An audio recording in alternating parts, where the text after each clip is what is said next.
Manglares Amotapia. A su vez, cuenta también con más de 30 años trabajando en proyectos de conservación, gestión y manejo sostenible de los bosques secos de la costa norte. Juan cuenta con estudios de maestría en gestión ambiental y actualmente es administrador técnico forestal y de fauna silvestre de Piura en Cerfor.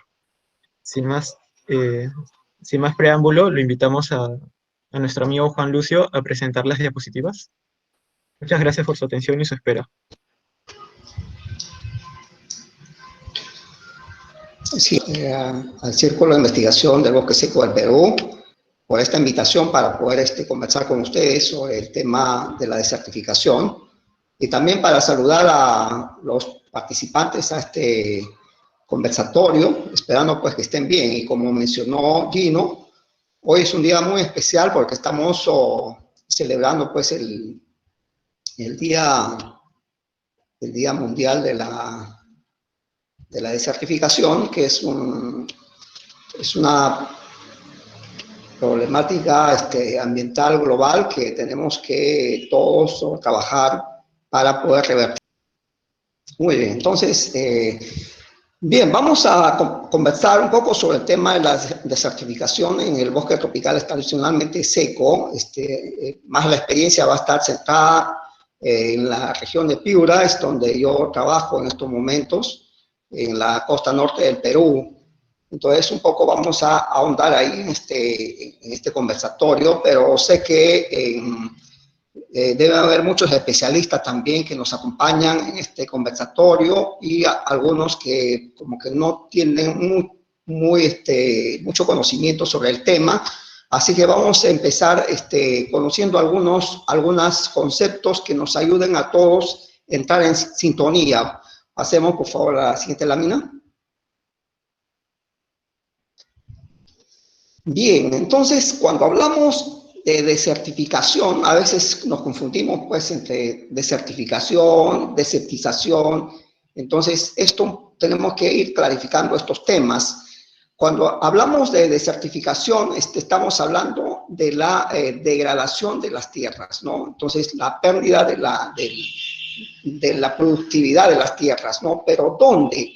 No es en cualquier ámbito también del territorio, ¿no? Porque nosotros en Perú y en otras partes del continente, digamos, tenemos diversos tipos de ecosistemas, ¿no? Entonces, la desertificación se ajusta principalmente a las zonas áridas, semiáridas y subhúmedas secas, ¿no? Entonces, ahí se da la desertificación, o sea, no se da en todos nuestros ecosistemas, ¿no? Entonces, en esas regiones donde el agua es escasa, digamos, es donde ocurre, digamos, esta desertificación, y más por factores humanos, ¿no? El hombre es el principal agente que va a ocasionar la desertificación por diferentes causas que lo vamos a ver más adelante. Entonces, esta es una definición de la Convención Mundial de Lucha contra la Desertificación y Sequía, ¿no? El otro término está referido a desertización, que a veces confundimos también, ¿no?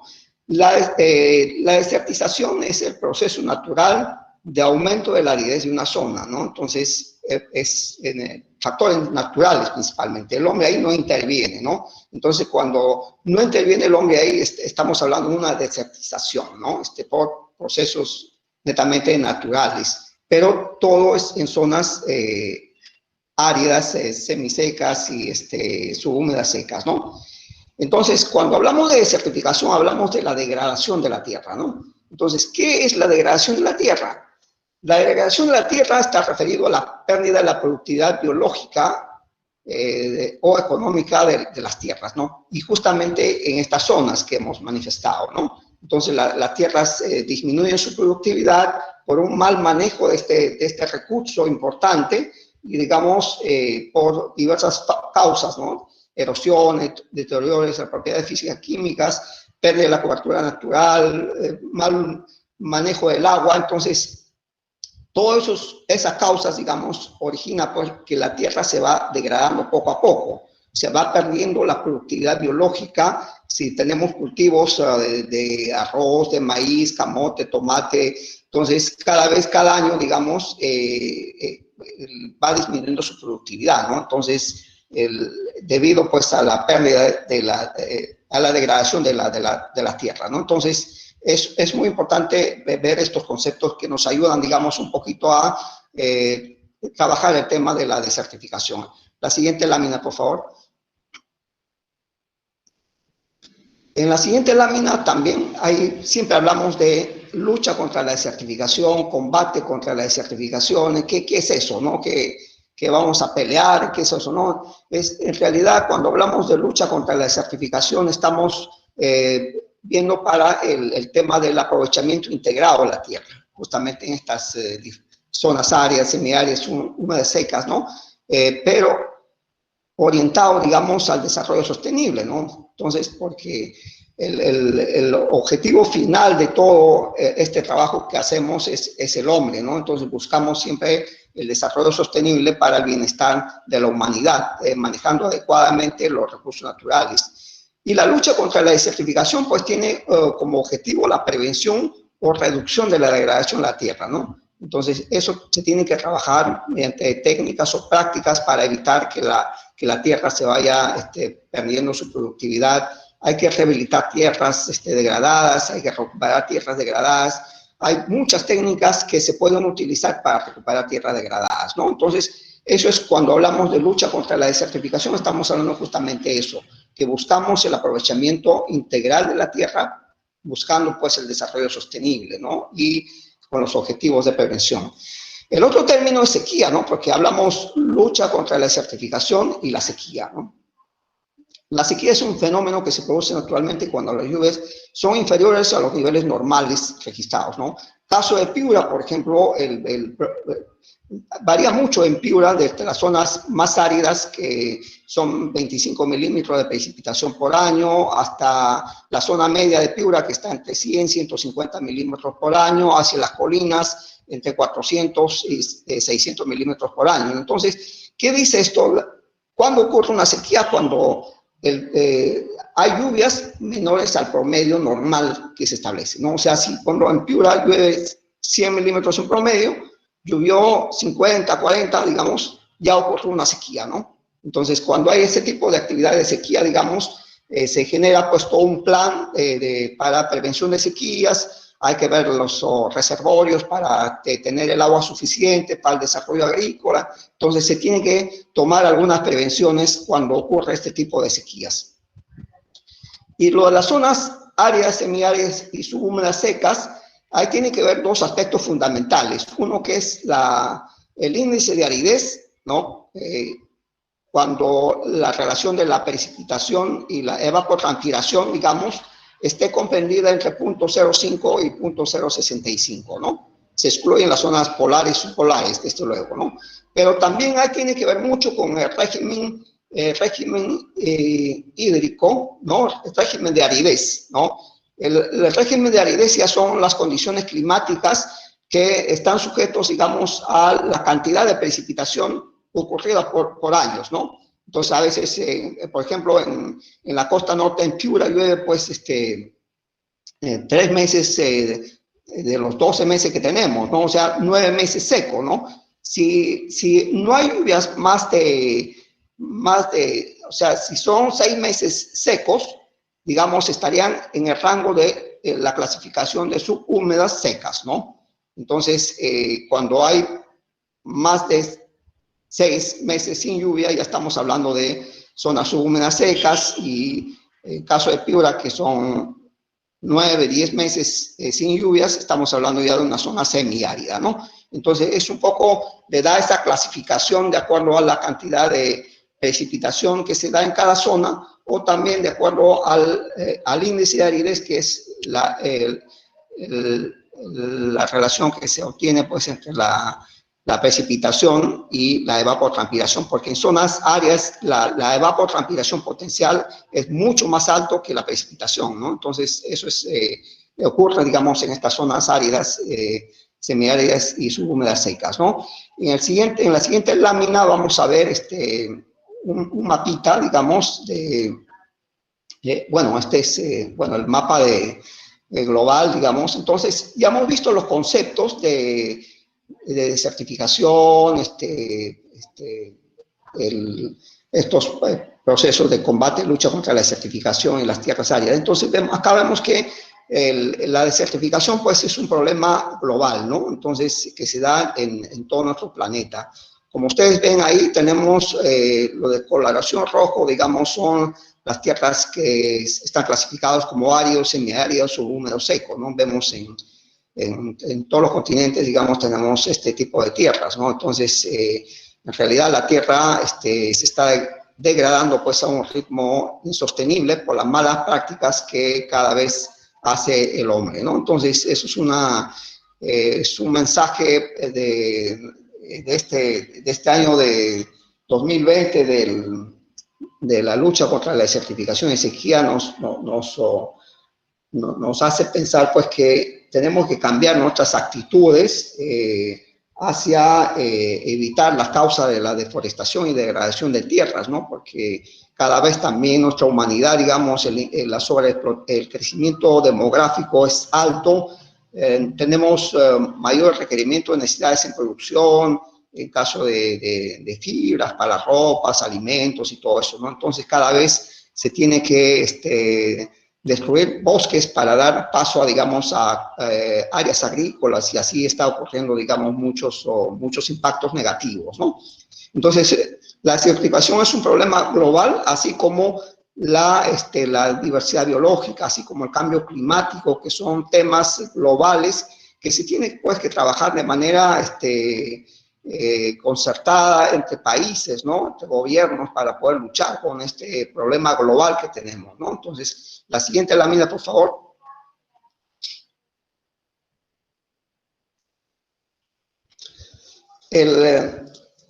Como ustedes conocen, después de la cumbre de la Tierra en el año 1992 en el Río, digamos, se establecen varias convenciones, ¿no? De cambio climático, de diversidad biológica, y en 1994 también la ONU aprueba la Convención de las Naciones Unidas de Lucha contra la Desertificación, ¿no? Entonces, tenemos esas convenciones mundiales que los países, digamos, son signatarios, caso nuestro país es signatario de las 3 convenciones mundiales, ¿no? Entonces, como se menciona ahí, digamos, la gran preocupación es justamente que millones de hectáreas productivas se están degradando, los ecosistemas naturales cada vez estamos perdiendo, se habla del 70% que ya hemos perdido, y la cifra pues seguiría incrementando, ¿no? Entonces, la producción de alimentos igualmente va a requerir mayor cantidad de hectáreas, ¿no? Entonces, eso es un poco los datos que se tiene y nos pues, invita, digamos, a establecer estrategias para poder revertir, digamos, esta degradación de las tierras que se da en estas zonas que tenemos del continente, también en Perú, ¿no? Entonces, la siguiente, por favor. Ahora, la Convención Mundial de Lucha contra la Desertificación empezó a trabajar y uno de sus paradigmas de la década pasada fue el manejo sostenible de la tierra, ¿no? Con la finalidad pues de revertir todos los problemas en cuanto a la degradación de la tierra, ¿no? Y para ello estableció, digamos, una estrategia decenal donde estableció 5 objetivos operacionales, ¿no? Hay que trabajar mucho en el tema de promoción, sensibilización, educación clave, que la gente conozca cuáles son las causas de la degradación de la tierra, ¿no? Porque hay que trabajar sobre este tema, ¿no? El marco de políticas, ¿no? A nivel nacional, ¿qué políticas estamos generando para poder ayudar, digamos, a que no se siga degradando las tierras, no se siga mayor deforestación, mal manejo del agua, ¿no? Entonces, la investigación y la generación de conocimientos es importante también. Entonces, el fomento de fortalecer capacidades desde el gobierno, desde las autoridades hasta los pobladores de campo, ¿no? Las comunidades campesinas, para que puedan aprender, digamos, a manejar adecuadamente sus recursos y eviten, digamos, mayores daños y degradan más los suelos, ¿no? Pero también se habla de financiamiento y transferencia de tecnología, digamos. Este es un tema que siempre es limitante, ¿no? Para estos temas para estos temas de certificación, digamos, el financiamiento ha sido muy poco, ha sido muy bajo, digamos, en comparación a las otras convenciones, ¿no? Tal vez la Convención de Diversidad Biológica, porque tenemos unos ecosistemas, diversidad de especies, fauna, flora, que es importantísimo también. Se han dado mayores financiamientos, pero en el caso para la lucha contra la desertificación y sequía, digamos, ha sido poco el financiamiento, pese a que hemos tenido metas, como el caso de las metas de Perú, digamos, teníamos 3.2 millones para poder recuperar áreas degradadas, ¿no? Entonces, eso es un poco el tema, ¿no? La lucha contra la desertificación y sequía, digamos, es tal vez que a veces menos se prioriza, digamos, tal vez tampoco se valora, ¿no? Otra de las cosas hay que valorar, digamos, la inacción de la degradación, ¿no? ¿Por qué tengo que invertir más en la degradación de la tierra, ¿no? Entonces, esto ha sido pues en la década pasada, ahora estamos en una nueva década, hay nuevas visiones que se está trabajando y lo vamos a ver un poco más adelante. Pasemos. Bien, ¿y cómo estamos en Perú? Entonces, a nivel mundial existe una institucionalidad que es la Convención Mundial de Lucha contra la Desertificación y Sequía, y la Organización de las Naciones Unidas está ahí. Se hacen las COPs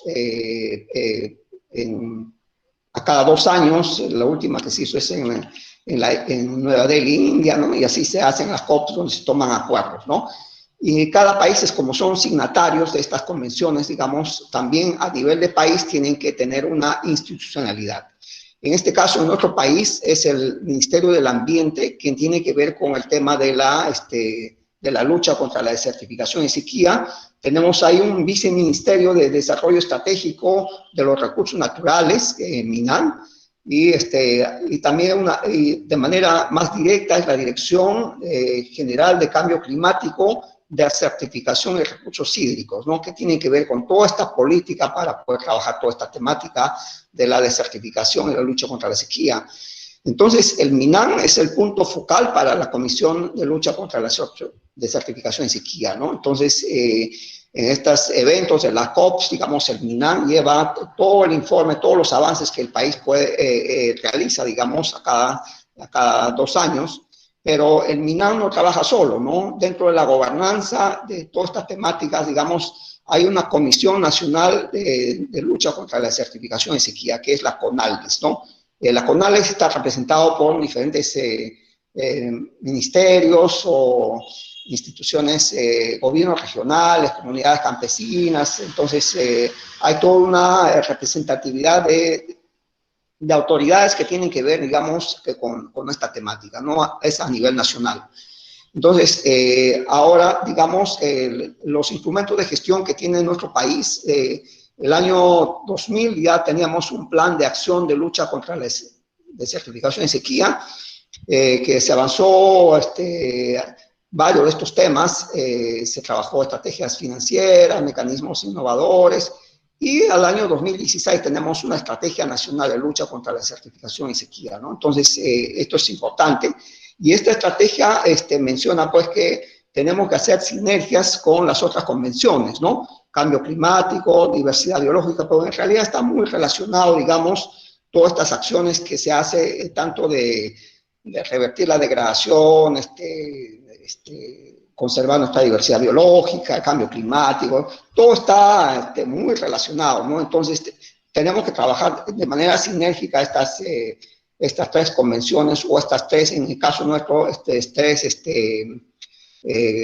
convenios que lidera nuestro país, ¿no? Entonces, eso es como que la institucionalidad que tenemos ahí trabajando. Hay avances importantes en el tema de la lucha contra la desertificación y sequía, pero todavía los desafíos, de hecho, son mucho más grandes, ¿no? Porque por lo que había manifestado antes, digamos, se requiere mucho más inversión, se requiere mucho más financiamiento para poder, digamos, trabajar toda esta temática del manejo sostenible de la tierra y otras acciones de proteger los suelos, ¿no? De la degradación. Entonces, eso es un poco para que tengan conocimiento cómo está trabajándose a nivel de nuestro país en el tema de la lucha contra la desertificación en sequía, ¿no? El MINAN es el punto focal nacional para toda esta temática, ¿no? Pasemos, por favor. Bien, acá un poco queremos darle un vistazo para que ustedes, dentro de nuestro país, para que puedan observar dónde están localizadas estas tierras áridas, semiáridas y subhúmedas secas, ¿no? Como ven ustedes, principalmente pues están en la costa peruana, ¿no? Desde Tumbes hasta Tacna, ¿no? Entonces, pero también suben las tierras subhúmedas secas, digamos, suben mucho más, más allá de la costa, ¿no? Es un poco algunas zonas de páramos, secos, ¿no? Donde pues la precipitación es baja, digamos. Entonces, ahí ustedes pueden darse cuenta, digamos, cómo está distribuido las tierras secas en nuestro Perú. Se habla pues que aproximadamente 30 millones de hectáreas están en proceso de desertificación y 3.8 millones de hectáreas están desertificadas, ¿no? Entonces, son cifras que realmente asustan, digamos, y hay que hacer muchas acciones en ese tema, ¿no?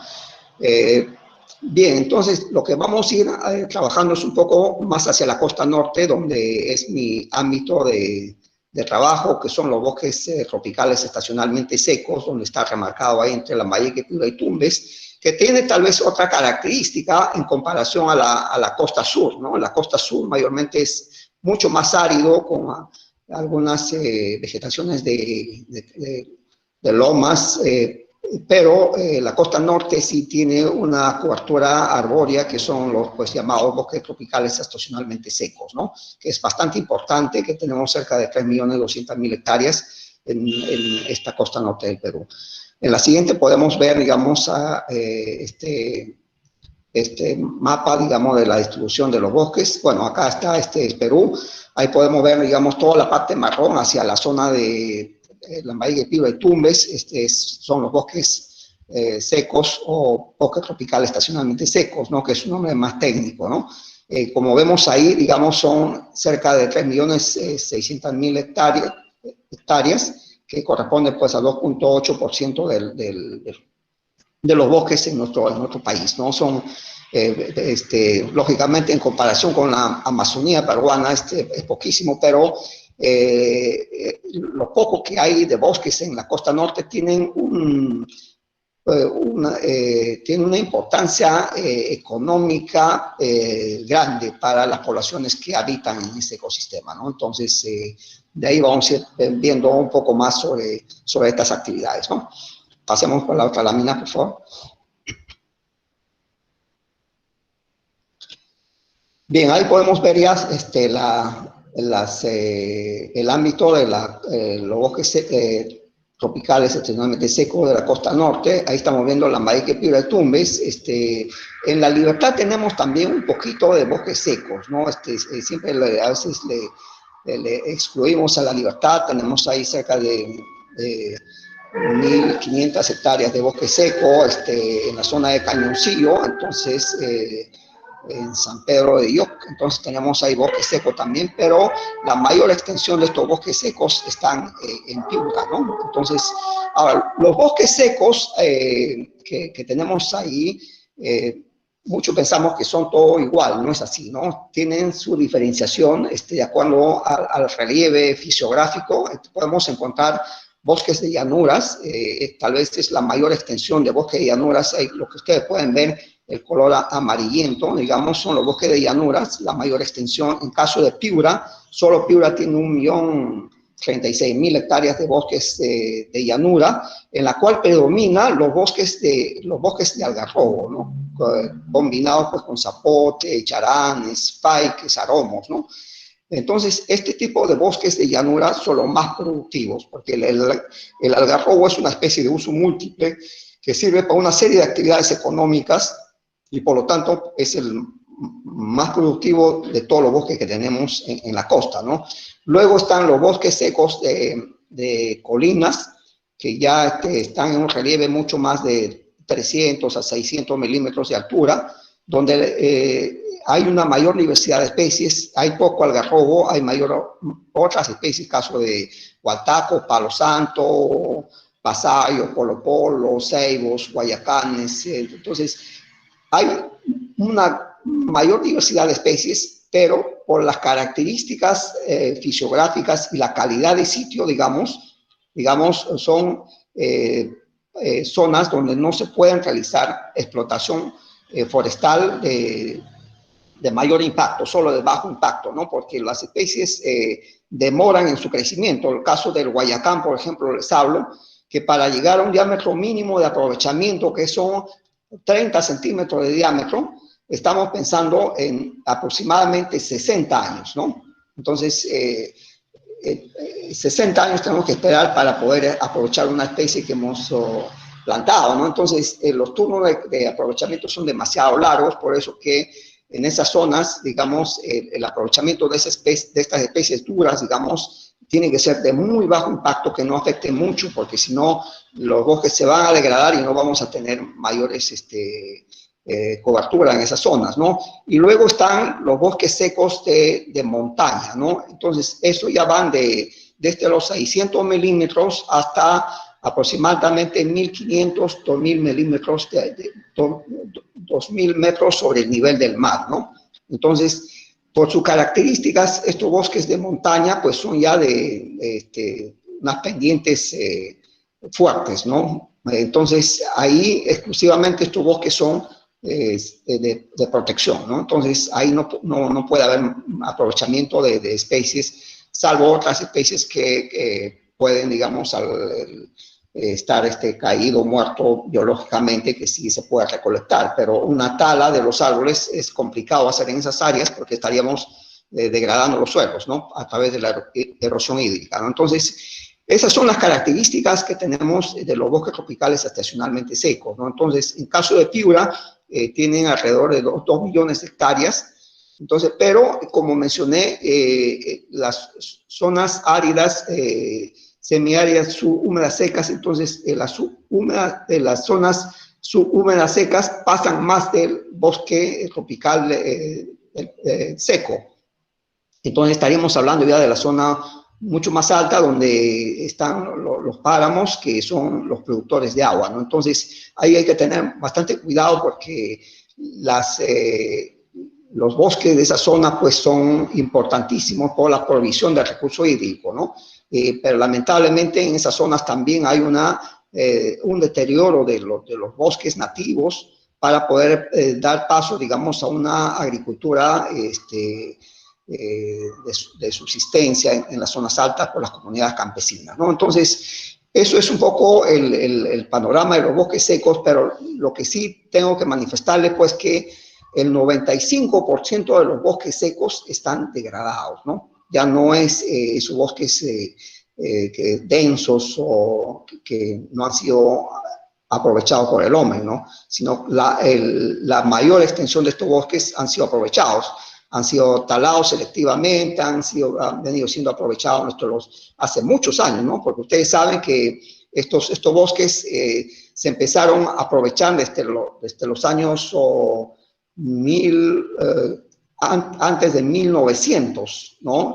Donde eran unas haciendas, empezaron a talar los árboles de algarrobo para carbonizar y llevar a Lima con barcos, ¿no? Entonces la explotación se dio esos años hasta 1930, explotación muy fuerte del carbón para llevar a Lima con barcos, ¿no? Entonces, luego vino otra fase, digamos, del aprovechamiento del palo santo para cajonerías, ¿no? Entre 1930 hasta 1974, ¿no? Entonces, donde se aprovechó no solamente palo santo, sino también el famoso guayacán para hacer los parquets, para los pisos de las casas. Muchos seguro tienen ustedes en su casa pisos de parquet, ¿no? Entonces, de guayacán. Entonces, hasta que, pues, esos años ya, el año 1973, estos bosques estaban muy deforestados, muy degradados los bosques, ¿no? Entonces, el Estado promovió ahí la protección de los bosques y estableció la veda forestal. Algunos de ustedes deben saber que el año 1974 se dio una veda forestal de los bosques en la costa norte. No se podía aprovechar nada de los árboles, ¿no? y pues eso ha permitido que estos bosques se regeneren desde 1974 hasta el año 2000 que siguió la veda. Entonces un periodo bastante largo en la cual, digamos, ha permitido que el bosque se recupere, y más aún, digamos, estos bosques dependen de los fenómenos del Niño, ¿no? Estos bosques dependen de los fenómenos del Niño cuando empiezan pues a recuperarse estos bosques, las semillas que quedan en los diferentes lugares ahí dispersados por las cabras, los burros o otra fauna silvestre, digamos, están ahí latentes esperando las lluvias, ¿no? Entonces, hemos tenido años o fenómenos del Niño bastante lluviosos. Caso de 1983, en Piura se registró una precipitación de 2.600 milímetros, ¿no? Imagínense ustedes, de 100 milímetros, que es un promedio normal en Piura, en promedio, recibir 2.600 milímetros en un periodo de 6 meses, digamos, es bastante, ¿no? Entonces, el año 2000, en 1998 también se dio el otro fenómeno del Niño, se recibió una precipitación de cerca de 1.600 milímetros de precipitación. Entonces, estas precipitaciones ayudan para la recuperación de los bosques, ¿no? Entonces, por eso que ahora tenemos todavía una buena cobertura de bosques que tenemos que seguir manteniendo y recuperando y mejorando esto, ¿no? Entonces, esos son las características de nuestro bosque tropical estacionalmente secos. Tiene una amenaza bastante grande, efectivamente, no solamente por la tala, el cambio de uso de la tierra, pero también de los incendios forestales, ¿no? Ustedes, el año pasado hemos visto pues que Brasil, Bolivia, digamos, tuvieron extensiones grandes que se perdió por los incendios forestales, pero en nuestro país también, cada año, digamos, ocurren incendios forestales. Históricamente, en la costa norte hemos tenido un incendio forestal el más grande, justamente post evento del Niño, el 98, ¿no? Porque el 98 la vegetación herbácea creció abundantemente ahí, luego se secó, y eso se convirtió pues en un combustible para el incendio que se dio en una gran magnitud, ¿no? Esos años se registró cerca de 94.000 hectáreas afectadas por incendios en Piura, ¿no? Y con todo Lambayeque sumó aproximadamente 130.000 hectáreas de bosques, ¿no? Eso fue una cifra histórica en cuanto a incendios. Luego ya han sido menores, hay todo un trabajo con las poblaciones, con las comunidades campesinas para poder evitar estos incendios, ¿no? Entonces, 2017 hubo 12.500 hectáreas, y los siguientes años ya han sido menos, digamos, en extensión, ¿no? Entonces, esas son las causas para la degradación de las tierras, ¿no? Entonces, hay que cuidar mucho estos tipos de incendios que ocurren en estas áreas, ¿no? Pasemos, por favor.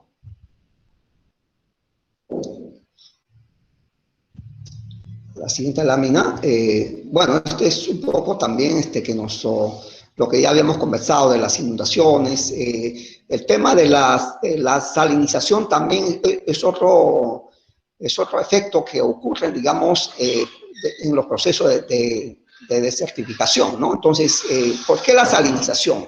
Principalmente la salinización se da en las zonas bajas, en las cuencas bajas, ¿no? Entonces, por el mal uso del agua, ¿no? Entonces, a veces nuestros agricultores dicen que principalmente los que cultivan arroz, digamos, yo tengo que mantener con espejo de agua mi cultivo de arroz para que crezca más y pueda, digamos, tener una buena producción, ¿no? Pero ahí estamos gastando mucha cantidad de agua, ¿no?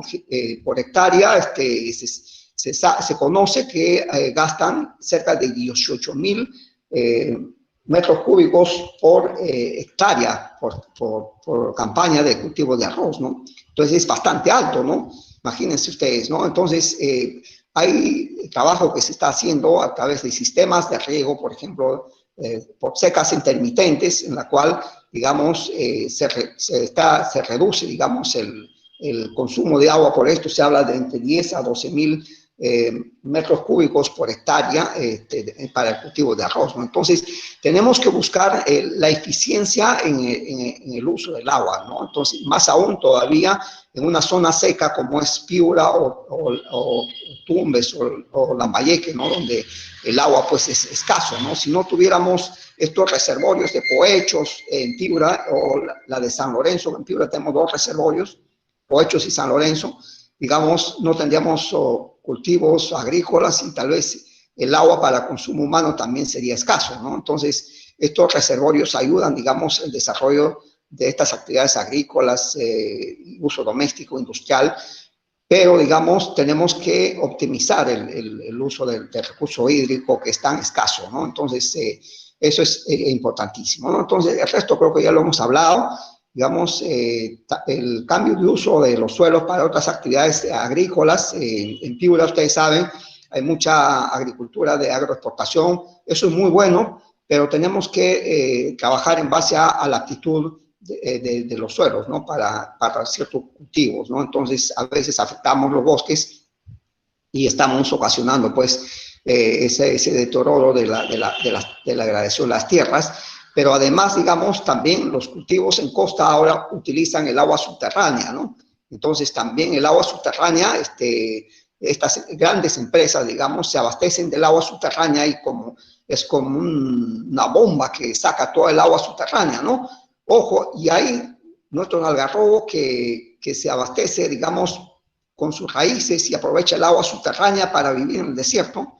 Digamos, a veces es afectado, ¿no? Eso se ha visto estas últimas décadas, cuando nuestro algarrobo, pues, ha habido una mortandad de los algarrobales ahí. Claro, son diversas causas, pero estamos justamente promoviendo mayores estudios para determinar, digamos, cuáles de esas causas son los que están afectando la mortandad de los algarrobos, ¿no? Entonces, eso es en cuanto al uso del agua subterránea que pues se está dando y se sigue, digamos, incrementando su uso por las empresas de agroexportación en la costa norte y principalmente en Piura, ¿no?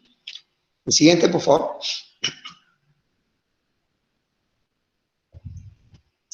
Pásale todo.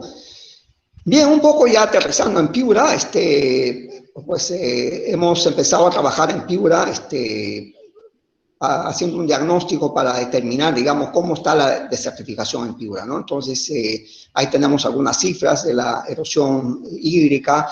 La erosión hídrica principalmente se da en las partes altas, ¿no? Porque llueve, los suelos se lavan, entonces y va pues arrastrando toda la tierra fértil hacia las partes bajas.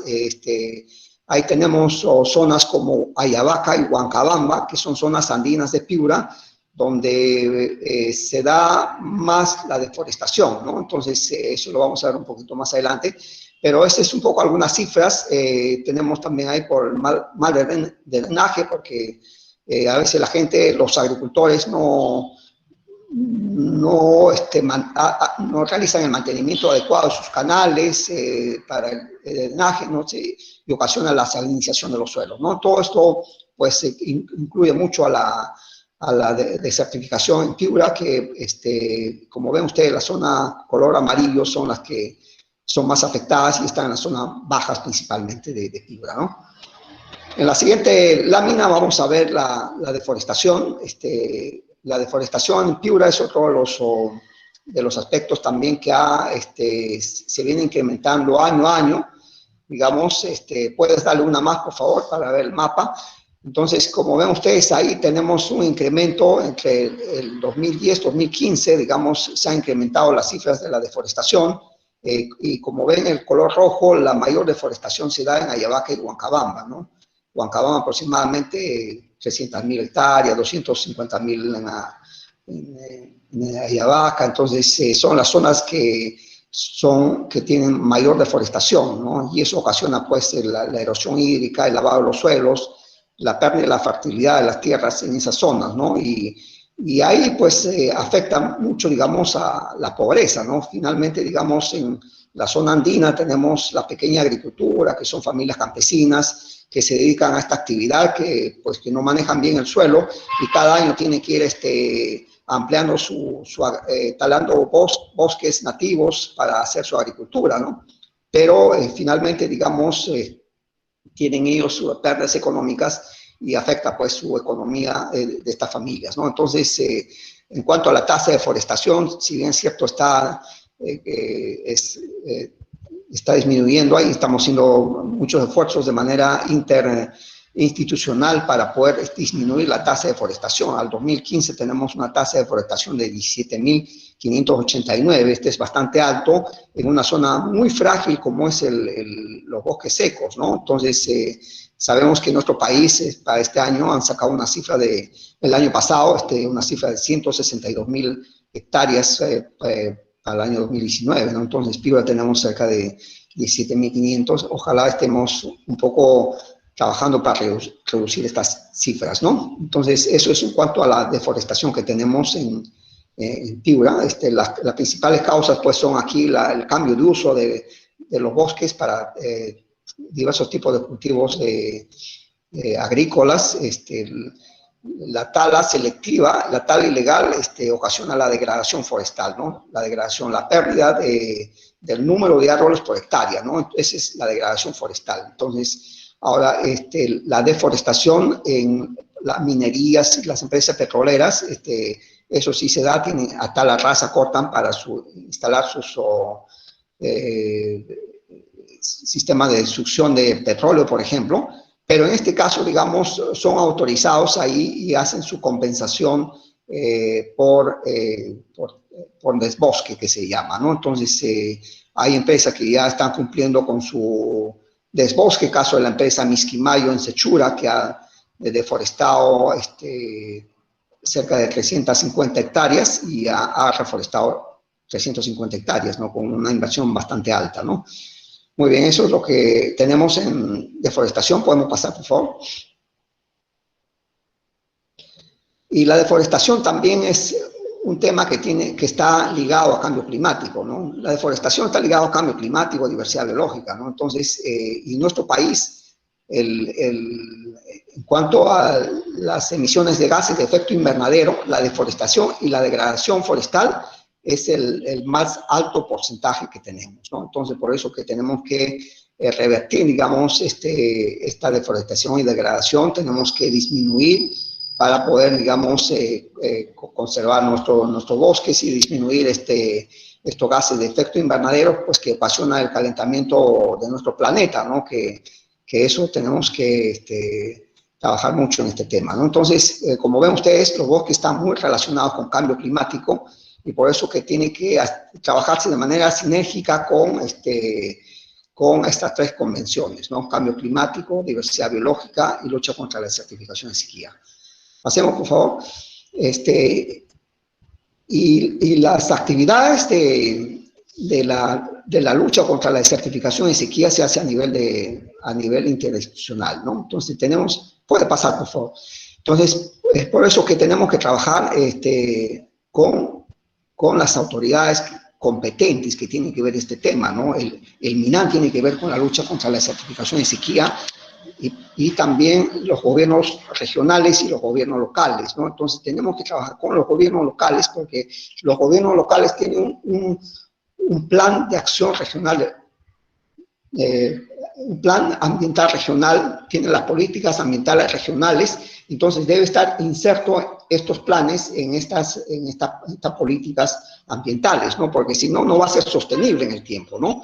Entonces, es por eso que a nivel de Piura, una experiencia bastante interesante, a nivel país solamente hay 2 o 3 experiencias de esta naturaleza en Arequipa y Apurímac, que se han trabajado también estos planes de acción regional de lucha contra la desertificación, y esto ha sido promovido a través de una comisión departamental de lucha contra la desertificación y sequía, ¿no?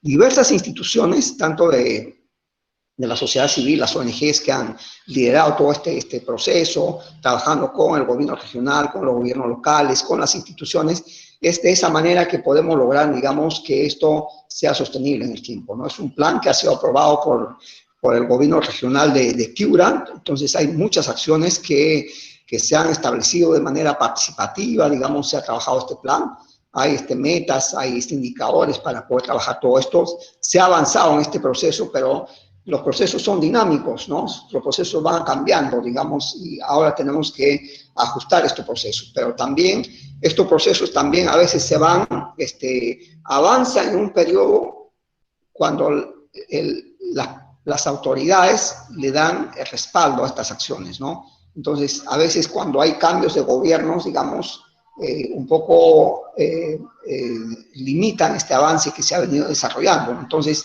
estos procesos deben ser dinámicos para seguir avanzando. Entonces, eso pasa por estos planes, ¿no? Entonces, tenemos que dinamizar estos planes que se trabajaron. Esto fue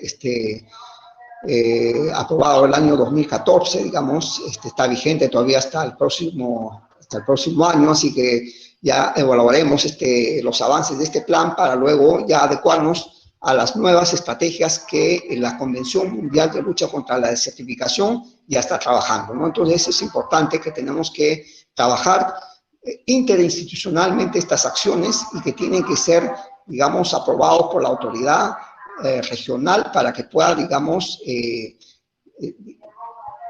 ser sostenible en el tiempo, ¿no? Esto es importante, digamos, el aporte de muchos actores del Estado, privados, de la sociedad civil, las comunidades campesinas que han participado en esto, y es de esa manera como creo se va logrando, digamos, todo este proceso para poder trabajar sobre la mitigación de los efectos de la desertificación y la sequía en la región de Piura, ¿no? Si avanzamos, por favor, este plan se articuló a la estrategia decenal, como manifesté, entre los años 2008 a 2018 se estableció la estrategia decenal y se establecieron estos ejes estratégicos en cuanto a la promoción, marco de políticas, fomento de las capacidades, financiamiento, transferencia de tecnología, ciencia, tecnología y conocimiento, ¿no? Entonces, este plan de Piura está articulado, la estrategia decenal, y se trabajó todos estos ejes estratégicos que tenemos ahí. Algunos avances vamos a ver en las siguientes láminas, un poco para ir viendo. Hay en promoción y sensibilización, puedo manifestarles que a nivel de gobierno regional tenemos también un plan de acción regional ambiental, un plan regional ambiental, ¿no? Entonces, dentro de ese plan regional ambiental se ha establecido unos congresos regionales de educación ambiental. Esto ha sido muy importante para poder trabajar todos estos temas ambientales con los estudiantes de los diferentes niveles en la región Piura. Todos los años se celebran estos congresos regionales ambientales y los docentes con sus alumnos elaboran diversos proyectos orientados a estos temas ambientales, tanto de cambio climático y de lucha contra la desertificación y sequía, ¿no? Es importante, creo que también es uno de los logros bastante positivos que ha tenido Piura en el tema de la educación ambiental sobre estos temas importantes como es la desertificación y el cambio climático y la conservación de la diversidad biológica, ¿no? Entonces, eso es muy bueno. Podemos pasar, por favor, para ir viendo algunos otros temas.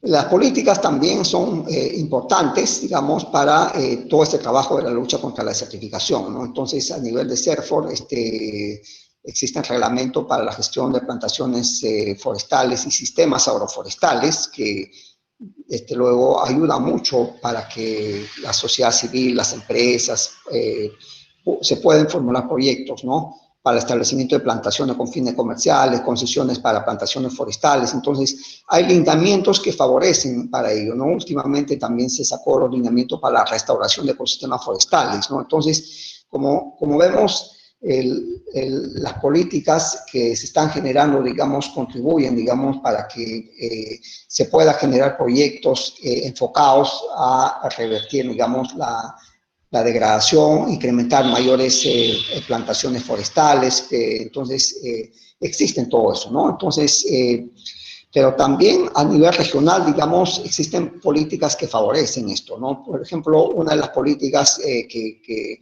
a nivel regional se ha gestado es el sistema regional de conservación de áreas naturales, ¿no? Entonces, el CERCAN, entonces, con lo cual, digamos, se ha identificado 25 sitios prioritarios para la conservación de estos importantes ecosistemas que tenemos, aparte de los nacionales, porque ustedes saben que tenemos áreas naturales protegidas que protegen y conservan diversos muestras representativas de los ecosistemas, ¿no? En Piura tenemos parte del Parque Nacional Cerro de Amotape, tenemos el Coto de Casia del Angolo y tenemos la zona reservada de Illescas, que son áreas naturales protegidas de nivel nacional.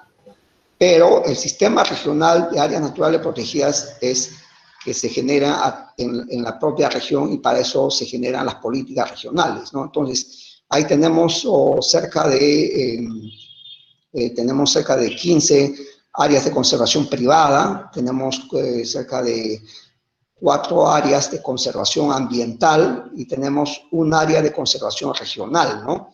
Entonces, sumado todas estas áreas, tenemos en ecosistemas protegidos, en Piura tenemos cerca de 233.000 hectáreas protegidos legalmente, ¿no? Tanto del nivel nacional como del nivel regional. Esto es importante porque ahí estamos garantizando y asegurando, digamos, toda esa diversidad genética de los ecosistemas, de las especies, los genes, para que pueda, digamos, servir eso, para que se pueda repoblar, digamos, se puede tener germoplasma en esa zona si afectáramos estos importantes ecosistemas, ¿no? Entonces son los reservorios genéticos que tenemos en estas áreas protegidas, tanto del nivel nacional como del nivel regional.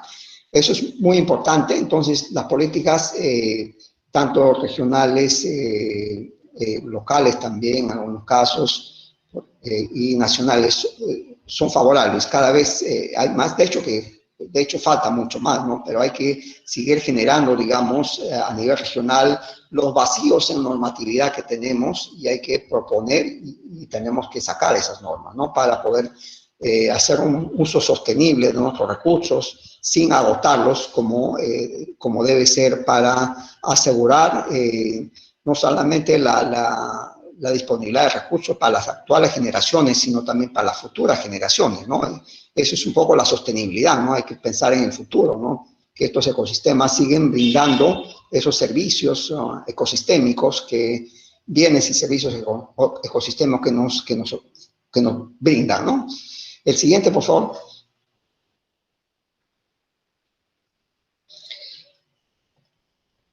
Bien, entonces, otra de las actividades que se ha venido realizando para Piura ha sido pues la evaluación de las áreas prioritarias para la restauración de paisajes forestales, ¿no? Entonces, esto es importante para saber dónde priorizamos, ¿no? Porque los proyectos tienen que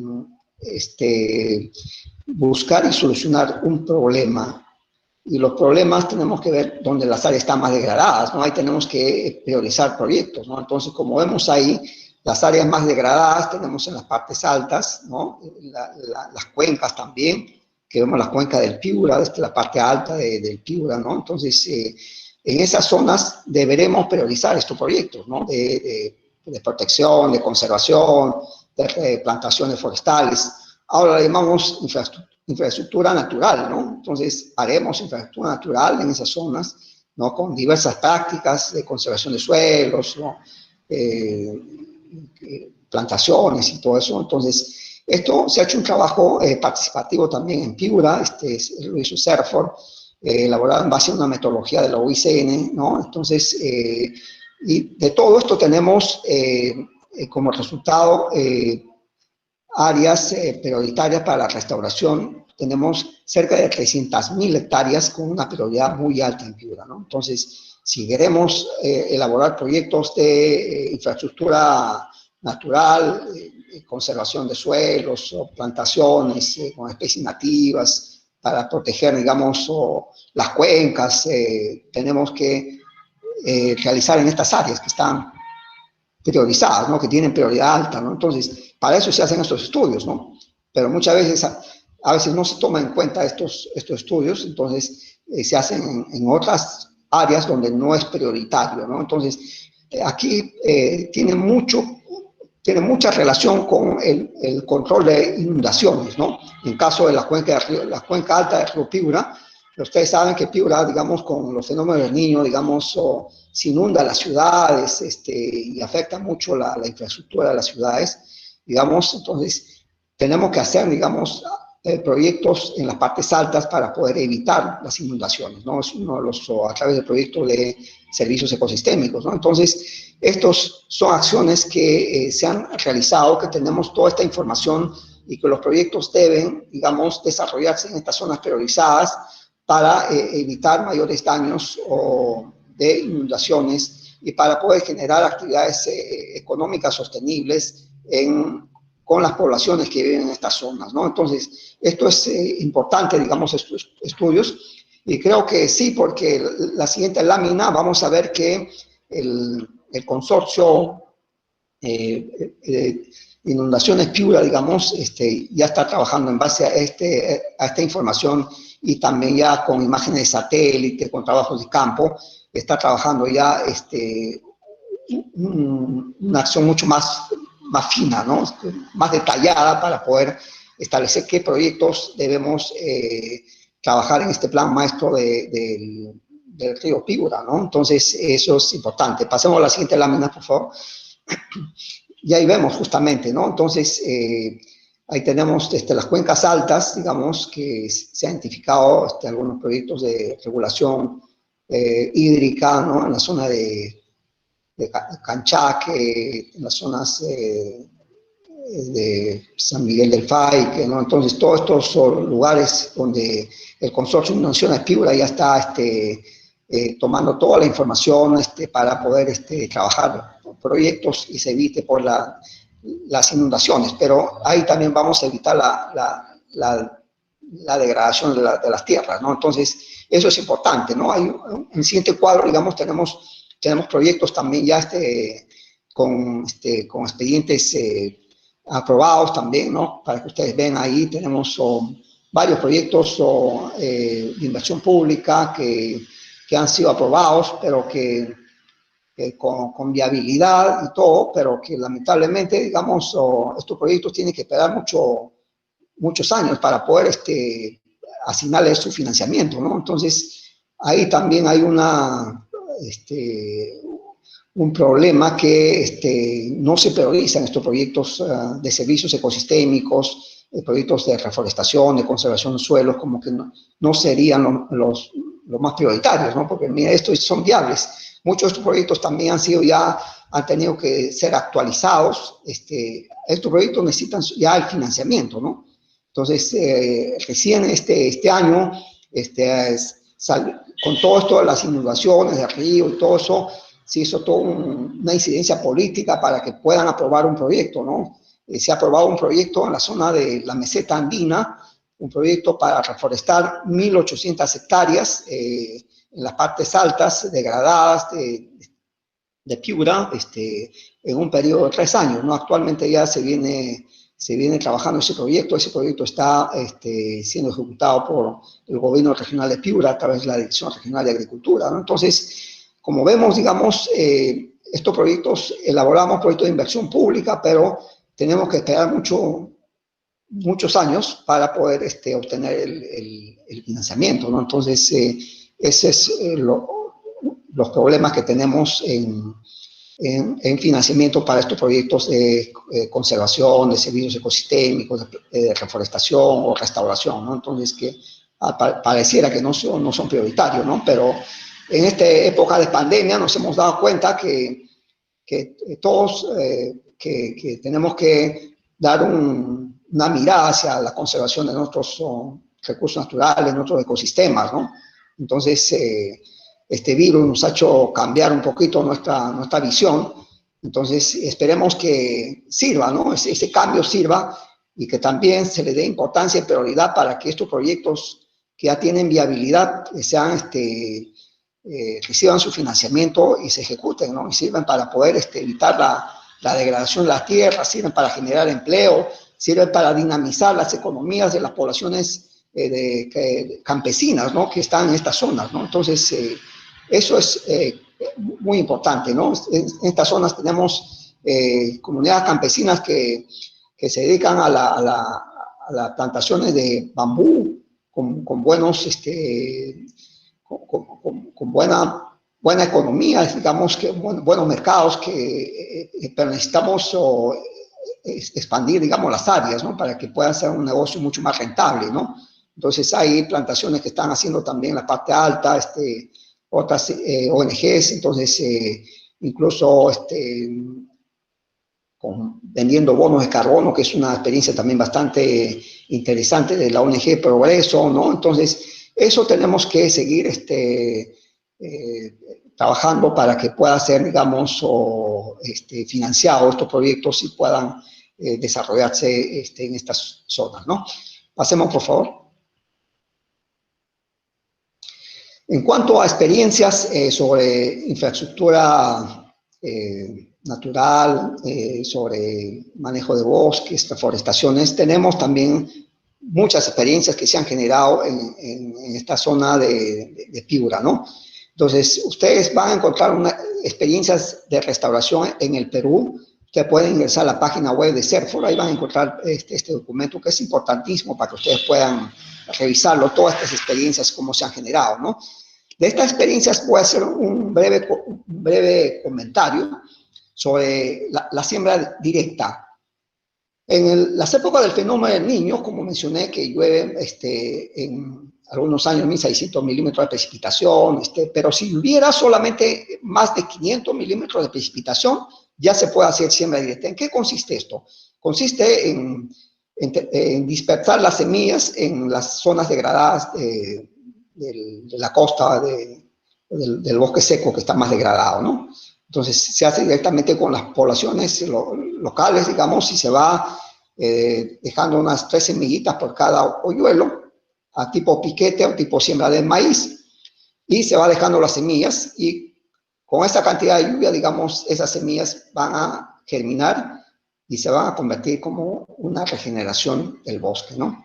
Entonces, esos son lo más adecuado, y es una experiencia que se ha realizado el año 1998 con el proyecto Algarrobo, y luego el Minagri también invirtió ahí mucho. En Piura, en toda la costa norte, se repobló cerca de 400.000 hectáreas. Ese ha sido el año donde se le dio recursos para esta actividad, ¿no? Imagínense, son cerca de 400.000 hectáreas. Y lo bueno de esto es que la siembra directa es de bajo costo, ¿no? Estamos como costo, más o menos son $50 por hectárea, ¿no? Imagínense ustedes, es bajísimo el costo y se puede realizar grandes extensiones, ¿no? Necesitamos semillas y necesitamos personal para hacer estas actividades, ¿no? Aparte de la logística, hasta luego, y capacitar a la gente. El otro tema de riego por inundación, esto se trabajó en el Parque Ecológico Curver, en San Lorenzo. Acá se aprovechó, en Curver se aprovechó las aguas servidas, tratadas, ¿no? Estas aguas que se pierden, que no se aprovechan, ¿no? Entonces, funciona bien. Hay que seguir trabajando en la zona de costa con aguas servidas tratadas para poder reforestar especies de árboles, ¿no? Entonces, es bueno. Otra experiencia interesante que se trabajó el riego artesanal por goteo. Eso lo trabajó la OEP en su campus, y también AIDER en una comunidad campesina.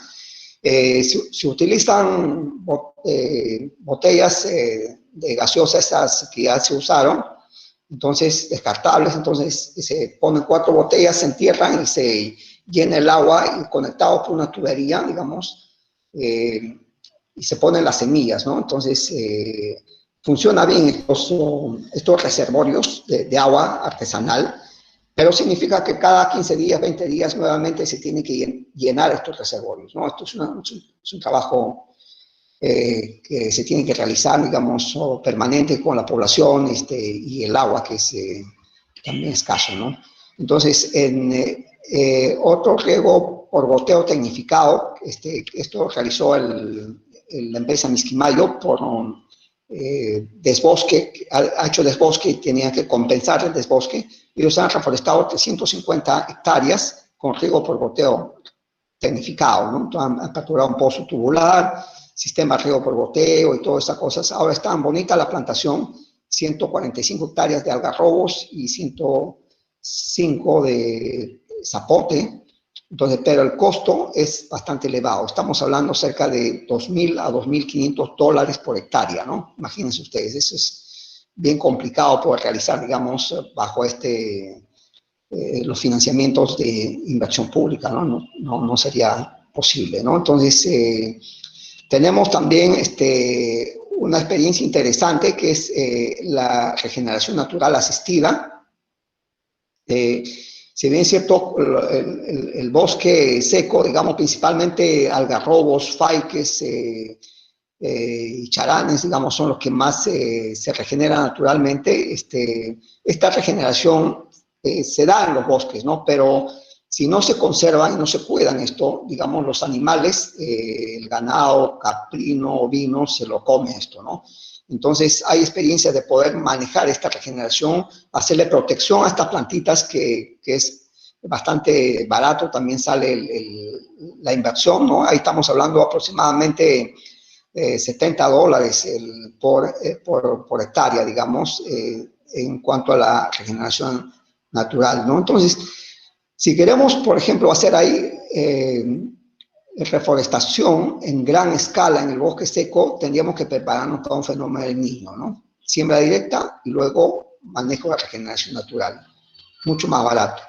Pero si queremos hacer, digamos, ya plantaciones con fines comerciales, ¿no? Si queremos tener bosques de algarroba y que nos producen vainas de algarroba, tendríamos que clasificar los suelos de mejor calidad, ¿no? Y que tengan su riego tecnificado, ¿no? Ya sea por utilizando aguas residuales tratadas o otro tipo de agua, ¿no? Entonces, eso es que tenemos que establecer, digamos, en cuanto a la restauración o recuperación de nuestros bosques secos, que realmente son bastante complicados por el tema del agua en estas zonas secas, ¿no?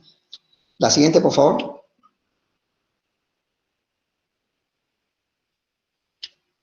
La siguiente.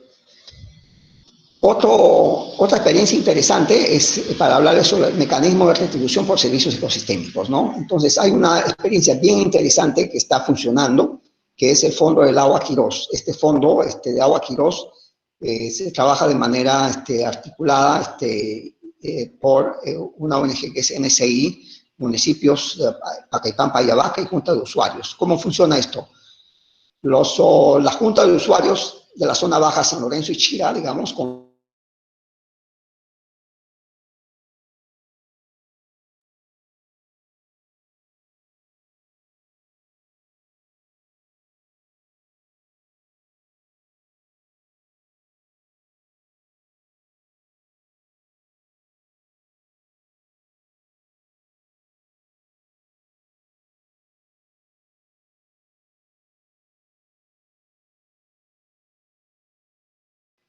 recuperación de bosques y actividades sostenibles, ¿no? Entonces, esta es una experiencia muy interesante, está funcionando en pequeño, pero ya en el gobierno regional Piura se quiere hacer un trabajo mucho más grande de nivel regional, que es el FORASAN, el Fondo Regional de Agua, ¿no? Fondo Regional de Agua, que es el FORASAN, que ya está establecido con una ordenanza regional. Hay compromisos de la Fundación SECO para un aporte de fondo y la administración lo estaría realizando el PROFONAMPE. Estos fondos van a servir para acciones de conservación en las partes altas, ¿no? Y también para hacer acciones de educación y difusión sobre la importancia de los bosques y del agua, ¿no? Esto es bien importante, eso está en proceso luego, pero el Fondo del Agua Quirós es una experiencia muy interesante que está funcionando y creo que se podría replicar a otras zonas que tengan características similares y todo eso. Todo depende mucho de cómo se trabaja, digamos, en la articulación y cómo se organiza, digamos, esta junta de actores que ha sido bastante bien liderado por Naturaleza y Cultura Internacional, que es una ONG, ¿no? Entonces, eso es importante también para poder trabajar en Piura, y hay avances importantes, significativos que se está haciendo y tiene que ver mucho con el tema de lucha contra la desertificación. Así que el agua es importantísimo para las diferentes actividades económicas en la región de Piura. La siguiente, por favor. Si no valoramos nuestros bosques, economía y finanzas no nos va a dar dinero para manejar y conservar estos bosques, ¿no? Es así. Entonces, se han realizado estudios de casos sobre valoración económica en bosque seco, digamos, y realmente es un aporte bastante significativo por hectárea, por año, ¿no? Entonces, 73 millones de hectáreas. Pero de esto vamos a mencionar que aquí se han hecho la valoración económica de los productos no maderables y servicios que brinda el bosque. Y en ese aspecto es la mayor inversión es del 85%, ¿no? En madera, leña, solo el 15%, ¿no? Entonces, como que nos está dando un indicador este estudio que estos bosques secos tiene más valor el aprovechamiento de los productos no maderables y los servicios ambientales, ¿no? En comparación al aprovechar la leña o madera de manera directa, ¿no? Entonces, es un poco el mensaje de este estudio, ¿no? Entonces, las políticas deben estar orientadas hacia ese tipo de acciones, ¿no? Generamos en el bosque seco un mayor aprovechamiento de los productos no maderables y los servicios ambientales, ¿no? Entonces, tiene un valor más alto, ¿no? Y sostenible, ¿no? En comparación con sacar la madera o leña, que pues ya no vamos a tener bosques, ¿no? Vamos a degradar, digamos, nuestro bosque.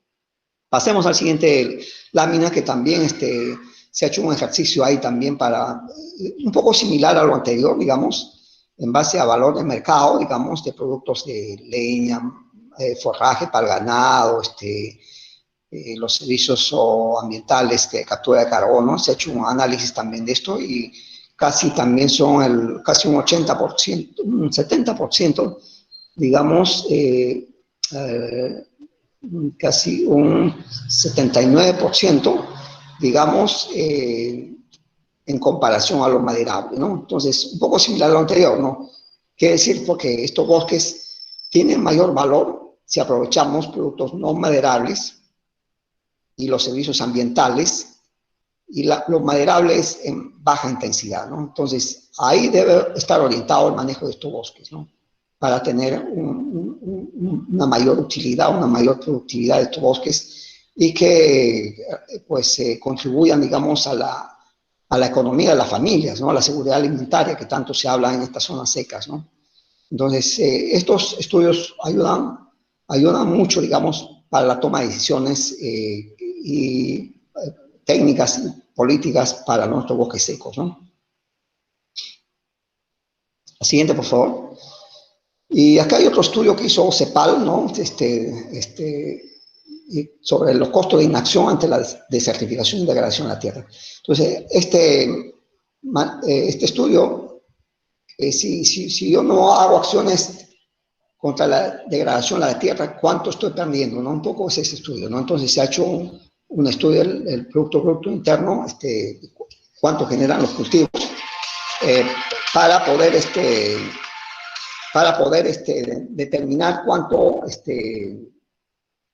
es las pérdidas por desertificación y degradación de tierras, ¿no? En el caso de Piura, digamos, se hizo un estudio en el Bajo Piura para los diferentes cultivos de algodón, maíz, mango, limón, digamos, y han determinado que las pérdidas alcanzan a un 13.7% del PBI agrícola, ¿no? Entonces, esto puede subir a 14.5, 18.5, si es que no realizamos acciones para evitar la desertificación y degradación de las tierras. Ese es el mensaje, ¿no? Entonces, si no invertimos en desertificación y degradación de tierras, digamos, vamos a tener pérdidas en el Producto Interno Bruto, ¿no? Entonces, eso es un poco el mensaje de estos estudios. Por eso que los estudios son importantes para establecer, digamos, políticas y actividades y revertir estas estas amenazas que tenemos de la desertificación, ¿no? Siguiente, por favor. Y para ir terminando, este año, desde el año 2015, existen otros paradigmas sobre la lucha contra la desertificación. Ahora se habla mucho de la neutralidad en la degradación de la tierra. Entonces, se está trabajando ya las metas para la neutralidad de la degradación de la tierra. Esto está referido a los objetivos del desarrollo sostenible, al objetivo 15, que es proteger, restaurar y promover el uso sostenible de ecosistemas. Entonces, la meta 15.3 es luchar contra la desertificación, restaurar tierras, suelos degradados y procurar un mundo con efecto neutro de la degradación de la tierra, ¿no? Y para eso tenemos indicadores, tendencias en la cobertura de la tierra. Entonces tenemos que ver cómo va cambiando nuestra cobertura de la tierra, ¿no? O sea, la cobertura, estamos hablando de diferentes tipos de vegetación en la tierra, matorrales, bosque seco, otro tipo de bosques, tendencias en la producción de la tierra, ¿no? Cómo la productividad de la tierra, bueno, cómo está disminuyendo eso, por costo de rendimiento de los productos se puede determinar, se puede hacer también a través de análisis de suelos, ¿no? Entonces, tenemos que ver esos indicadores y por otro lado nos piden también los stocks de carbono, ¿no? Carbono orgánico en el suelo. Entonces, en nuestra nueva década, digamos, de la lucha contra la desertificación y sequía, nos habla mucho de la neutralidad en la degradación de la tierra, ¿no? Estas tendencias que tenemos que ver, estos indicadores, y nuestro país cómo va, digamos, establecer sus indicadores, ¿no? En la siguiente lámina vamos a ver estos indicadores, ¿no? Entonces, ahí tenemos dos tipos de metas: evitar y reducir los factores de degradación de la tierra. Ahí tenemos un gran desafío ahí para poder trabajar, ¿no? Tal vez las metas que pone nuestro país son demasiado grandes y los financiamientos a veces no ayudan a esto, ¿no? Entonces, reducir el cambio de uso del suelo a un 30%, ¿no? Para la reducción de los gases de emisiones de efecto invernadero. Entonces, hay que reducir el cambio de uso. ¿Cómo vamos a reducir? Tal vez hacer un ordenamiento del territorio, ¿no? Para evitar que sea ordenado el uso del territorio, ¿no? Si no tenemos esos instrumentos, de repente, digamos, no se va a lograr esto, ¿no? Optimizar prácticas agropecuarias y prácticas de uso de suelo y silvicultura, también para reducir, digamos, los gases de efecto invernadero. Hay que recuperar suelos agrarios con prácticas de manejo y conservación, ¿no? Recuperación del 7.5 de tierras desertificadas, 3.5 de suelos agrarios de uso intensivo recuperados, 30% de áreas forestales conservadas y recuperadas, ¿no? Entonces, en Piura tenemos actualmente conservadas, ¿no? Tenemos un 12%, tenemos que trabajar un 18% más en extensión de áreas para poder manejar o conservar, ¿no? Entonces, tenemos una gran tarea, ¿no? Entonces, para poder... El siguiente, por favor. Que ya vamos terminando. La siguiente lámina. Bueno, ya terminamos, ¿no? Entonces, esos son nuestras grandes metas y desafíos que tenemos para luchar contra la degradación de las tierras en estas zonas áridas, semiáridas, subhúmedas, secas, ¿no? Que tenemos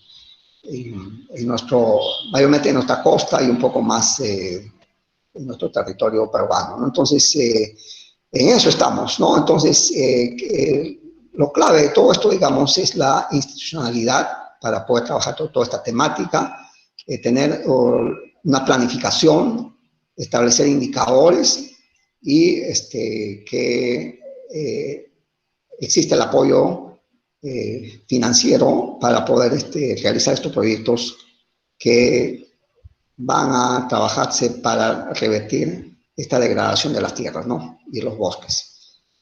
Eso es un poco que quería compartir con ustedes y seguro que hay muchas preguntas y estamos para poder, estoy para poder resolver sus preguntas, inquietudes. Nos hemos usado Ya, bastante. muchas gracias, estimado Juan Lucio. Creo que ha sido una charla en la que todos hemos aprendido mucho. Y bueno, justamente vamos a pasar en esta ocasión al bloque de preguntas, que me parece que va a poder ser un poco más rápido. Estamos esperando a que se presente la diapositiva. con mi compañera Nora nos va a ayudar con eso. ¿Ya? Entonces, comenzando con la ronda de preguntas. Por aquí, revisando los comentarios, está eh, la pregunta de Claudia Gutiérrez Miranda, que nos pregunta, ¿las comunidades rurales y o campesinas que juegan dentro de las estrategias, qué papel juegan dentro de las estrategias de restauración del bosque seco? ¿Participan del planeamiento, gestión y evaluación? Bien, sí, efectivamente, estos procesos son participativos. Las comunidades, para suerte, están organizadas, ¿no? Entonces tienen su representatividad. Tenemos en Piura, tiene cerca de 160 comunidades campesinas y el territorio en manos de las comunidades campesinas es el 52%. Imagínense ustedes que es bastante importante, digamos, las tierras que están en manos de las comunidades campesinas, ¿no? Son los actores principales que participan en estos procesos de planificación. Específicamente, estamos trabajando en Costa con la Central de Comunidades Campesinas del Bosque Seco, que está bastante bien organizado, que está representado por cerca de 33 comunidades campesinas, y son ellos quienes participan en todos estos procesos participativos, en este plan de acción regional de lucha contra la desertificación y sequía. Y luego ya hay todo un trabajo de fortalecer las capacidades de estas comunidades para que puedan hacer el uso eficiente de los recursos, ¿no? Desarrollar actividades económicas productivas, pero ya con esa visión de conservación.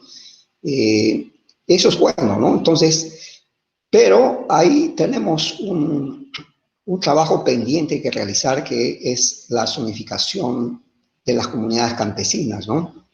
Ustedes saben, para el manejo del territorio tenemos que tener el ordenamiento territorial, ¿no? Y para el manejo de los bosques tenemos que trabajar el ordenamiento forestal o la zonificación ecológica y económica en la parte inicial, ¿no?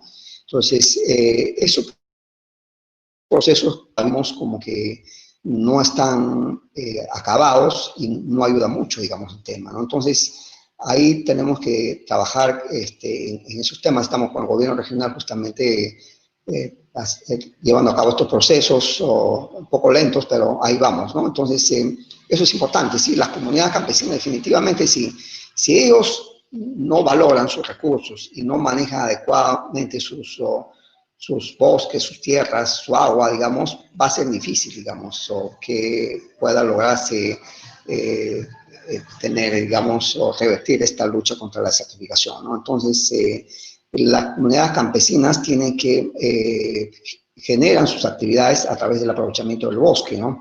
Como mencioné, el bosque seco, principalmente donde predominan los algarrobos, son el sustento para sus actividades económicas principales, que es la ganadería, que es la apicultura, que es el aprovechamiento de la algarroba, y luego lo transforma en diversos productos, o algarrobina, harina de algarroba, pero también desarrollan actividades agroforestales, ¿no? Entonces, pero para eso tienen que tener la capacitación, ¿no? Porque si no, ellos hacen tala de sus árboles y esperan que llueva y realizan su siembra de secano, que se le llama, ¿no?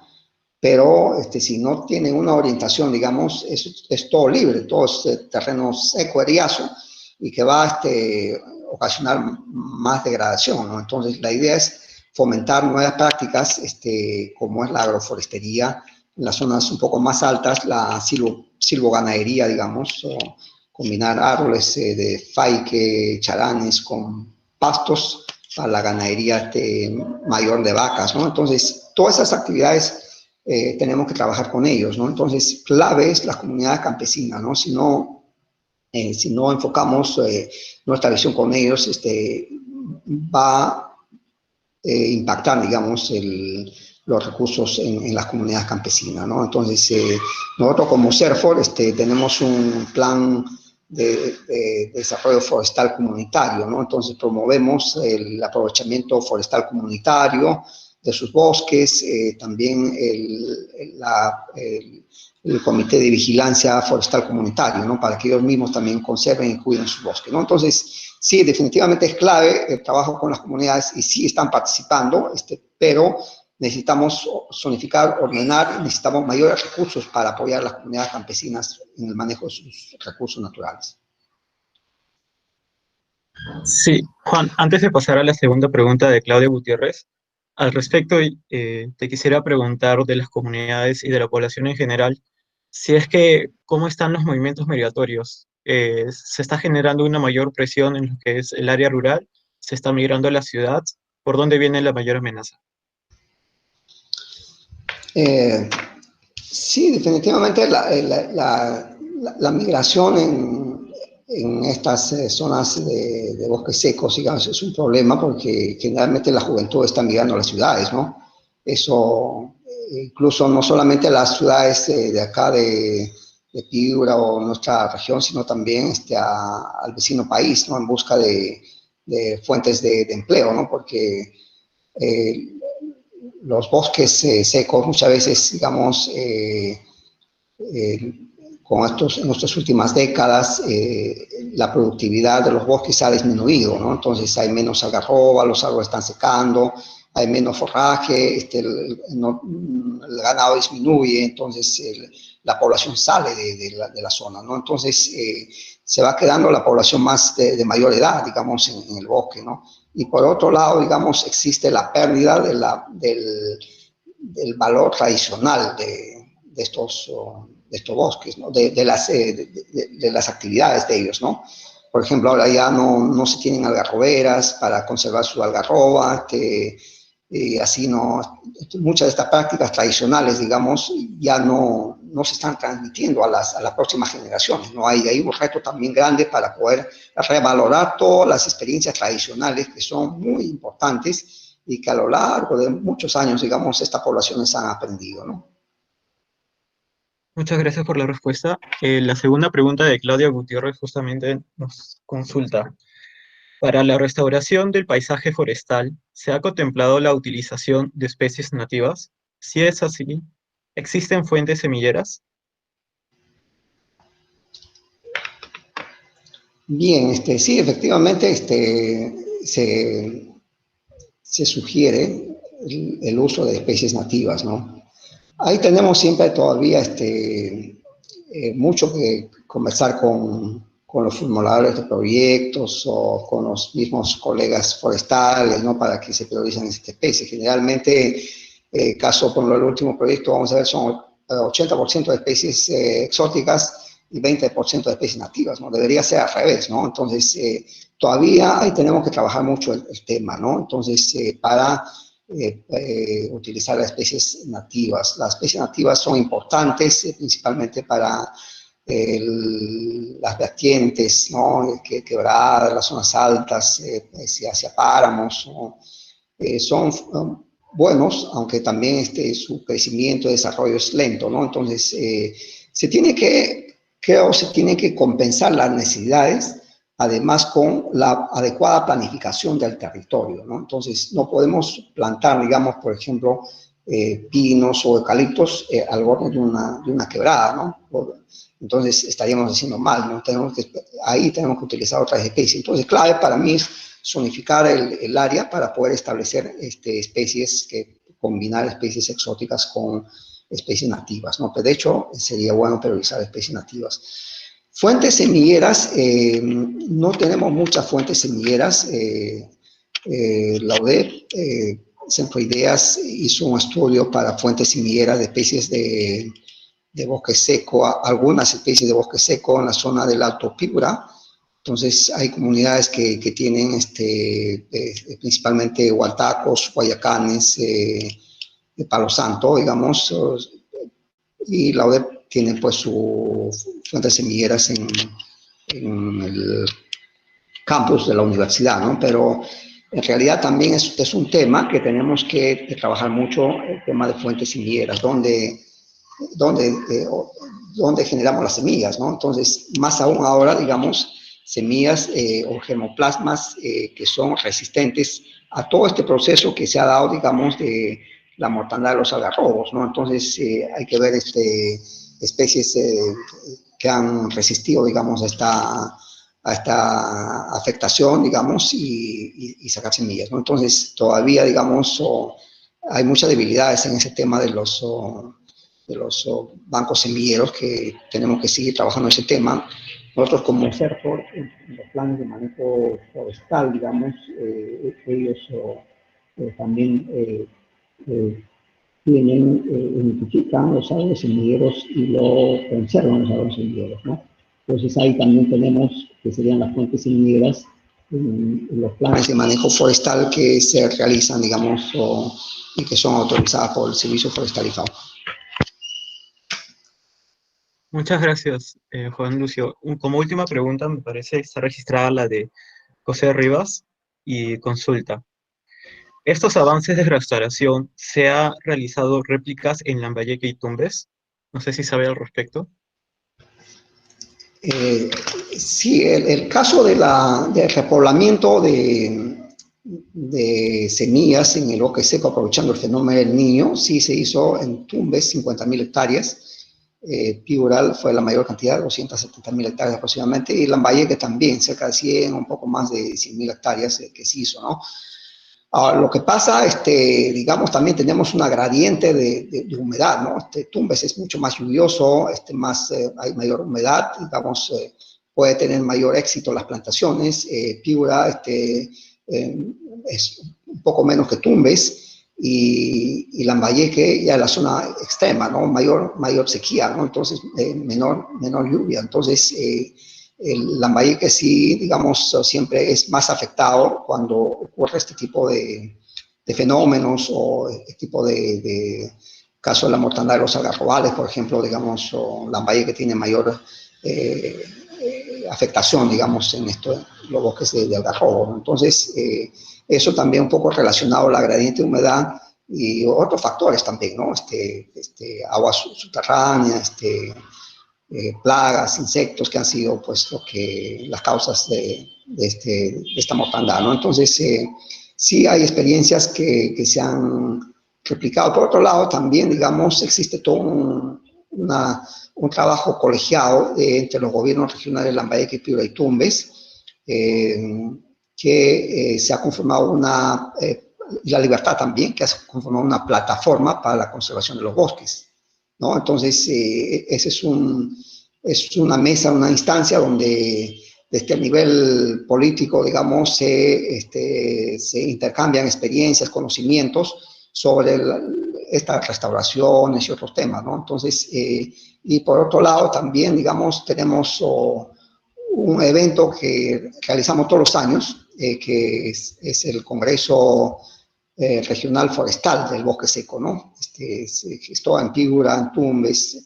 el año pasado fue en Lambayeque y este año toca en La Libertad, ¿no? Entonces, en esos congresos, digamos, se intercambia todas las experiencias que se generan tanto en estas 4 regiones, ¿no? Entonces, eso es muy importante y creo que tenemos que trabajar tenemos que darle una visión global, digamos, al manejo de los bosques secos del norte, desde La Libertad hasta Tumbes.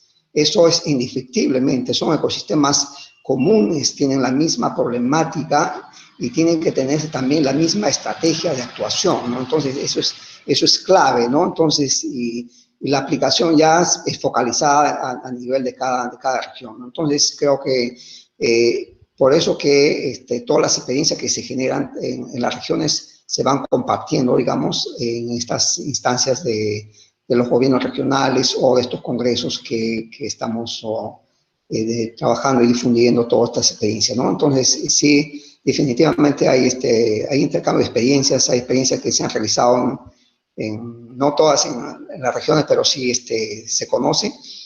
Y sí, hay mucha información en la web de CERFO, pueden encontrar estas experiencias clave ahí que tenemos que resaltar también el trabajo de Biodiversity Internacional, que ha trabajado toda esta temática y viene trabajando también en otros proyectos para el bosque seco que va a ser muy interesante, ¿no?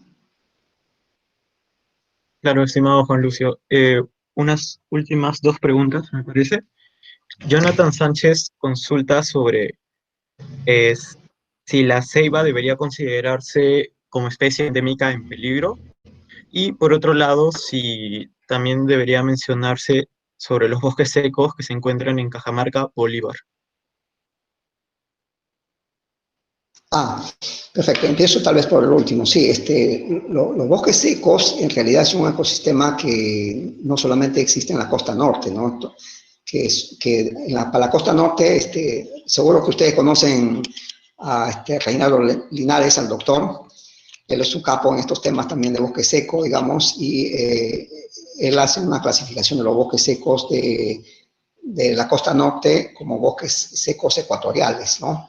En la Maya Quipira y Tumbes, hay bosques secos de los valles interandinos, Huancabamba, hay el Mantaro, Ayacucho, Cusco, ¿no? Entonces hay valles interandinos con bosque seco, ¿no? Y el otro ecosistema de bosques secos son los bosques secos del Marañón, ¿no? Entonces hay como que tres tipos de bosques secos en nuestro país que con ciertas diferencias, ¿no? Que le da especificidad para poder manejarlo, ¿no? No es que tiene, digamos, la característica de estos, como que el bosque seco, por ejemplo, que tiene una predominancia de algarrobos, en esos lugares no hay muchos algarrobos, hay muy pocos algarrobos, entonces como que el manejo que tenemos que darle en estos lugares es diferenciado, ¿no? Pero son esas tres zonas, tres tipos de bosque seco que tenemos en nuestro país, ¿no? Y en cuanto a la selva, las especies endémicas, ¿no? Lo que pasa, las especies endémicas se dan en diferentes ecosistemas, ¿no?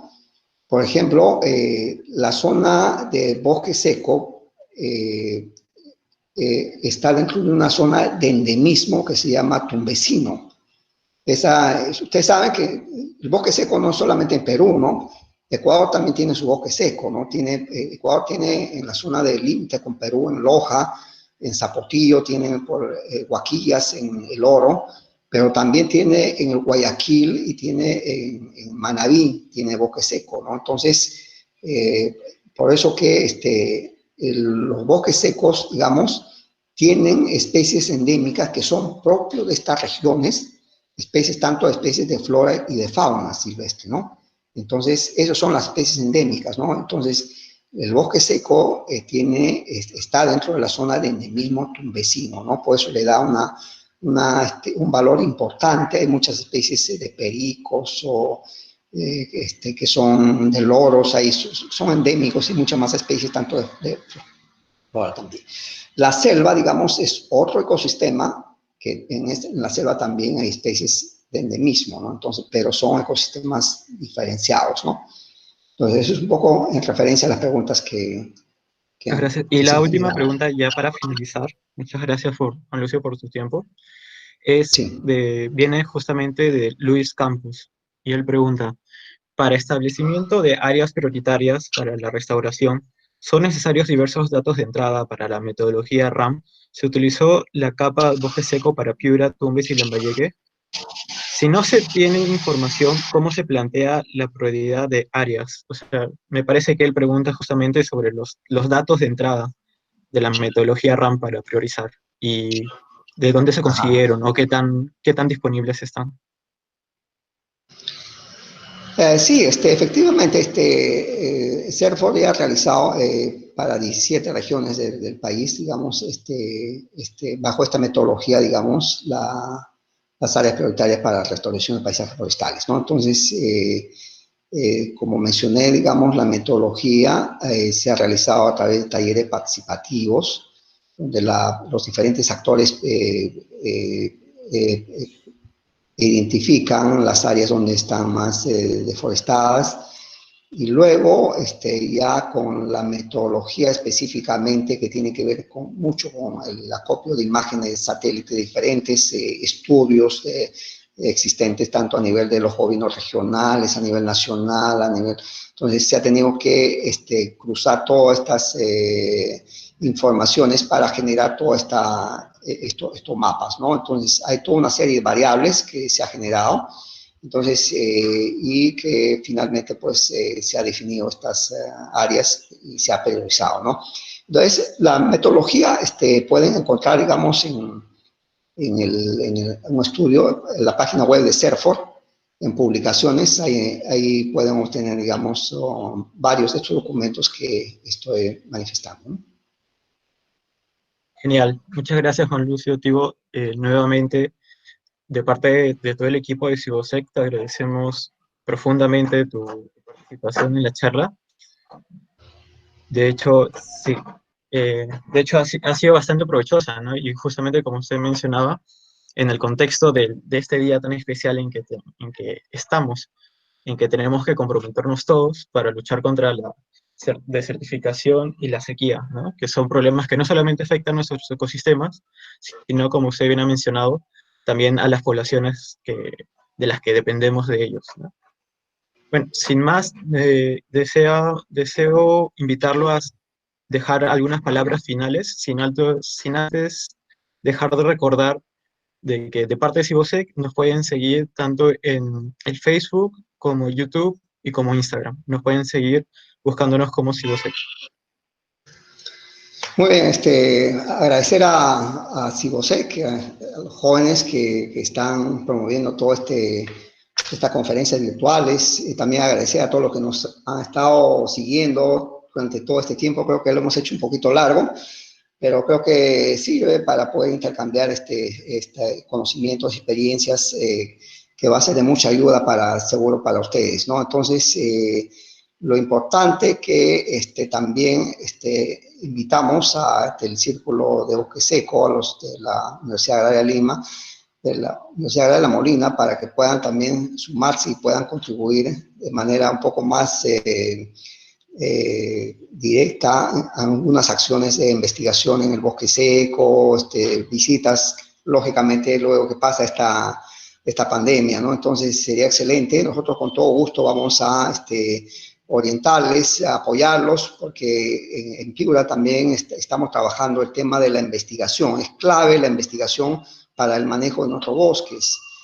Tenemos una red de investigación del bosque seco en Piura que está conformada por las universidades, el gobierno regional, las ONGs, diferentes instituciones del Estado, en la cual estamos elaborando una agenda de investigación, y lo que buscamos es que los estudiantes realicen sus investigaciones, ahora hagan sus tesis sobre diversos temas en el bosque seco, y ojalá podamos tener, digamos, una demanda de tesistas para estudios en nuestro bosque seco. Sería excelente, ¿no? Entonces, con todo ello, me queda pues agradecerles.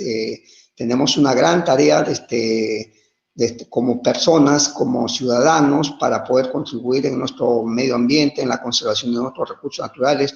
Lo pequeñito que podríamos hacer de esta casa, digamos, reciclando, evitando la contaminación y todas esas cosas, un poquito más allá, saliendo a trabajar, plantando un arbolito en nuestras calles, cuidando los arbolitos, que no se lo toman los vecinos. Entonces, creo que hay tantas acciones que podemos ir trabajando, pero que estos tiempos, digamos, nos haya ayudado para poder cambiar nuestra visión y darle una mirada hacia nuestros recursos naturales, a nuestros ecosistemas, para poder lograr su conservación, y eso sirva para el desarrollo sostenible, ¿no?